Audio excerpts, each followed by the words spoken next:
Hey there. I'm excited to announce this to you today. This is what you've been waiting for in your spiritual quest. This is something I've wanted to do for a long time, and I'm finally ready to announce it that it's ready to go. It's the Grief to Growth Community Circle. Now, this is a sanctuary where like-minded souls are united in their journey through grief and towards personal transformation. It's more than just a place. It's a beginning. It's a commitment to growth and understanding. Here you're finding not just a community, but you're entering a circle of trust and depth. You're going to engage with interactive coursework. You'll dive into exclusive podcast episodes and partake in discussions that illuminate the path from mourning to empowerment. This is a realm where every question is honored and every individual's journey is validated. To be part of this exclusive circle, visit us at grieftogrowth.com/community or look for the chat icon at the bottom of every page on the main website. Remember that entry is a privilege because I want to ensure that every member is as dedicated and genuine as you are. You must apply to join, but the journey within is worth every step. So go ahead and join us today. Check it out, grieftogrowth.com/community, and I look forward to seeing you there. Hi there. People have asked me why it is I do what I do, how I got into doing this. They wonder why I'm obsessed with the afterlife, being so focused on death and life after death. Well, I shared this with you with the hopes that it might inspire you and help you understand me a little bit better. I really can't tell the story without starting at the very beginning, so let me get started. I was raised in a fundamentalist church. Now, when I say fundamentalist, the viewpoint of God was that we were born in original sin, that we were deserving of eternal punishment, and that we could only be saved through the shedding of Jesus' blood and our acceptance of the shedding of that blood. That scarred me deeply because it didn't make sense to me. And I couldn't worship a God who would condemn me or anyone else to eternal torment for being just who he made us to be. This traumatized me because what I did was I pretended to love God, but I knew that he knew my heart. I did all the right things. I got baptized. I received the Holy Spirit. I spoke in tongues, but I knew I was just pretending. And even worse, I knew that God knew that I was just pretending. Now, as I got older, I began questioning whether or not this view of God was true. I wanted to reject it. It didn't make sense to me, and it made me feel very bad about myself and about God. Rejecting it felt very reasonable to me. But if there was no God, then my fate would be annihilation. While annihilation is preferable to eternal torment, it wasn't exactly appealing. I was faced with an impossible choice of which to believe, that there was this God who was going to judge me and who I couldn't please, or when I died, I would blink out like a light bulb. The fear was so extreme that I had panic attacks on a regular basis. I would call it thanatophobia, the irrational fear of death that obsessed me. I lived with this dilemma for several years until I discovered Christian Universalism. Christian Universalism is the belief that Jesus' death, his sacrifice, was applied to everyone. And this is indicated in many places in the Bible. I think if you read the Bible, at least from the Christian Universalist perspective. Now, that made more sense to me. If Jesus' sacrifice was applied to everyone, at least God wasn't doing a double jeopardy thing where Jesus paid the price for everyone, but God was only applying it to a few people. If I pay your debt to a third party, then you don't owe that debt anymore, whether I accept it or not. But it still didn't make sense to me that God couldn't just forgive sin, or God couldn't just forgive us. God was always telling us in the Bible to forgive each other. Jesus was telling us to forgive each other. Jesus said up to 70 times 7. The Bible is full of these ideas that we should forgive each other. And to forgive something is not to demand payment. If someone pays you something, you haven't forgiven them anything. So this was a better choice to me, this Christian Universalism. It was brought to me, really came home to me in a book called The Inescapable Love of God by a gentleman named Thomas Talbot. I've read that book several times. It lays out a very compelling case that God not only loves all of us and wants to save all of us, but God gets what God wants. There are a couple of basic schools of Christian thought that don't believe this. One is that God loves everyone and wants to save everyone, but can't because of free will, that he respects our free will so much that he can't save everybody. The other school is that God doesn't particularly love everybody. There are just the quote elect, and the rest of us are basically rejects or throwaways, and that God doesn't want to save everyone, but he could, but he does save the ones he wanted to. So these are the other schools of Christian thought. So Christian universalism was very appealing to me. This was the first time I saw a God that I could really get behind, who wanted to save everyone and would save everyone. And as I started going down the path of discovering more liberal theologians like Marcus Borg and others, the light was turning up brighter for me. But it still didn't make sense to me that God would have condemned us in the first place, but at least this was better, that he found a way to get around that. So later, as I kept doing more and more studies, I discovered a lot of other ways of looking at things. I started studying other religions.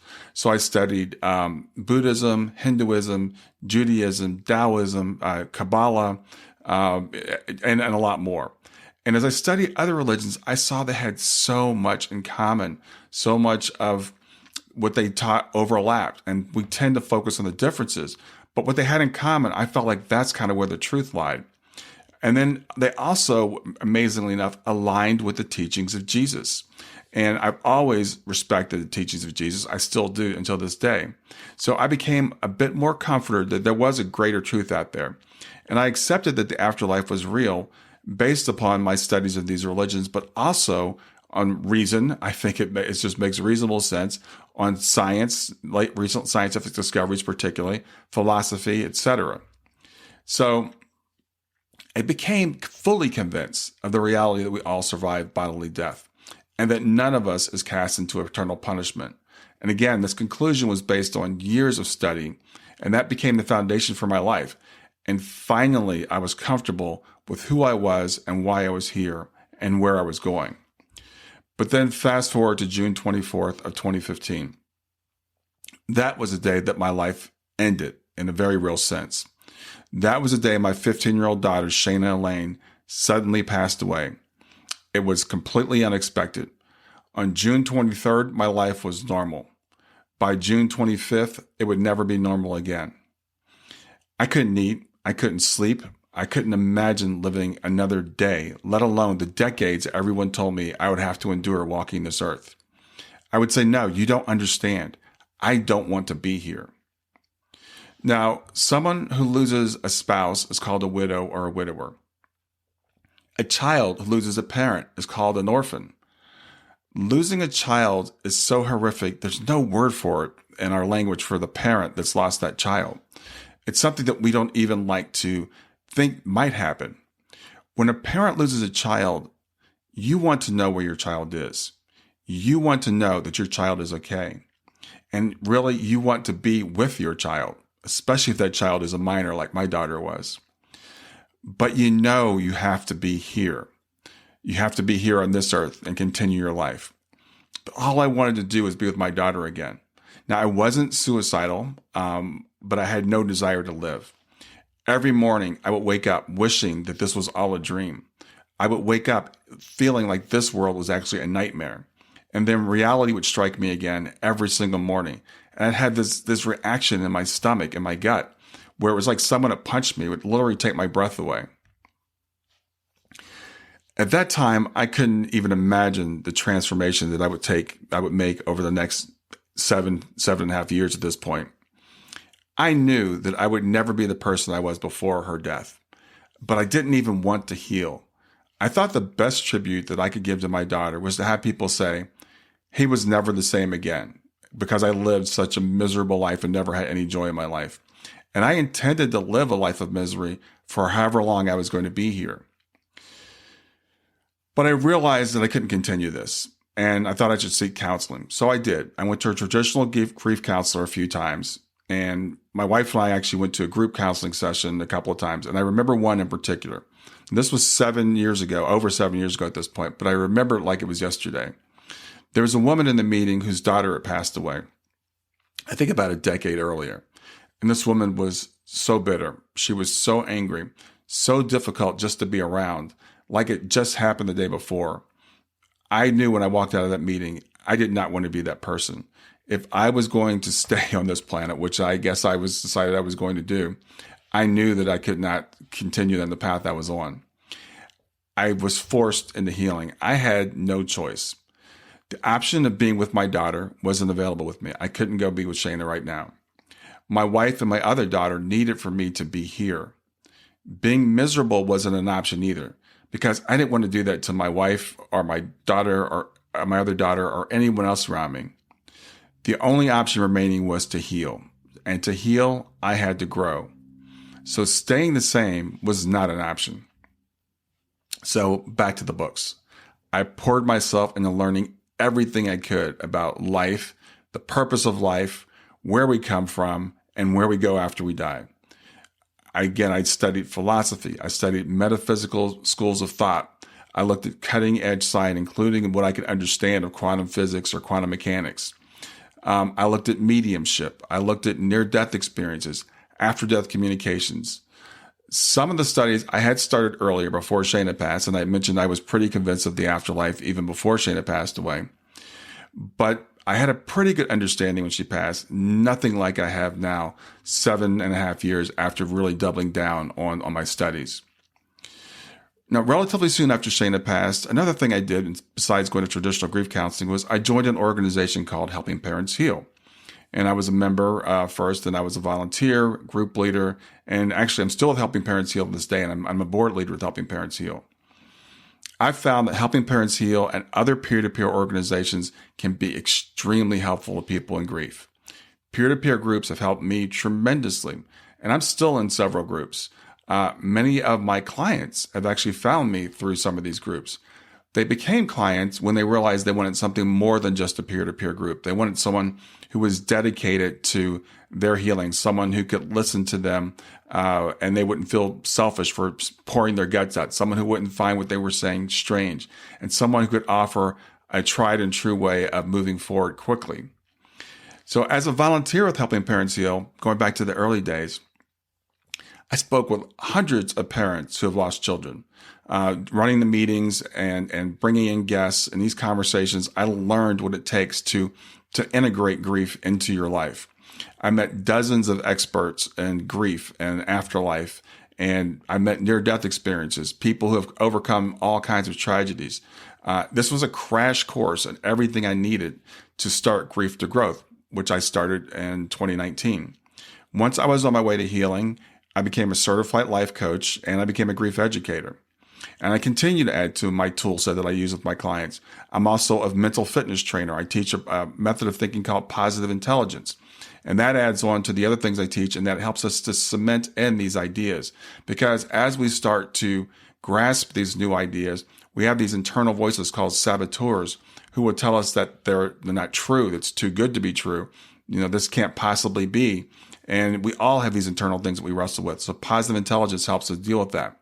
So that's another thing I fold into what I do. So what I've done is I've developed a methodology. It's a proprietary methodology that I call the Grief to Growth Blueprint. I'll give you a couple of examples. I'm already talked about, I've folded some principles of positive intelligence in there. I've also studied near-death experiences extremely extensively at this point. And there are 4 lessons from near-death experience that I think are really key. One is learning to live with purpose. The other is trusting fully. A third is loving unconditionally. And a fourth is forgiving fully. So these are some things that I roll into what I teach. I've also developed a 4-step daily practice to build resilience. These are 4 things that I do every day. I have an acronym I use for them. The acronym is GEMS, and it's gratitude, exercise and sleep, meditation, mindfulness, and self-care. So these are a couple of the principles that I roll into the program that I do with people. I was speaking with a client one day. Her son had passed away a few years before. I think we'd been working together for about a year at that time. And I asked her how she was doing because the holidays were coming up and his birthday was right around the holidays. I think his birthday had actually just passed. And she told me everything she was doing to honor her son, to bring the community together, and to make meaning of her time. And as she told me how she created new rituals for the family for Christmas and the plans she had for the day of his birthday, the plans to be proactive and to go out and actually celebrate, I realized that she was doing GEMS, which I talked with her, and this is before I'd formalized it, and other things that we had worked on together. And I realized that we had kind of come up, she and myself and other clients I work with, this thing that I put into a blueprint that I use now. So today I am a public speaker. I'm a podcast host. I'm an author. I've spoken to several conferences. I do interviews with people on people's podcasts, etc. I was running a business my wife and I had for 20 plus years. I'm shutting that business down, transitioning into Grief to Growth full time. I don't like to call it a business though. It's more of a ministry. It's more of a service. I feel like this is my life's purpose, to help people to transition from grief to growth. Now, I don't believe it's enough to return to who we were. In fact, I think it's impossible. We will never be the same person we were. And I hope that's not bad news to anyone, because I'd say, why waste this pain? Why waste the pain that we've gone through? There's an old show called The Bionic Man or The $6 Million Man. And in that show, this man, Lee Majors, the actor who played the character, but his character was injured and he lost a leg, an arm, and I think an eye. And they talk about how we can build him back better, faster, stronger. I say we can come back better from our grief event, whatever it is. You can come back more resilient, with more purpose in life, actually with more joy, believe it or not, better able to forgive. You can do it. You can grow from what's happened to you.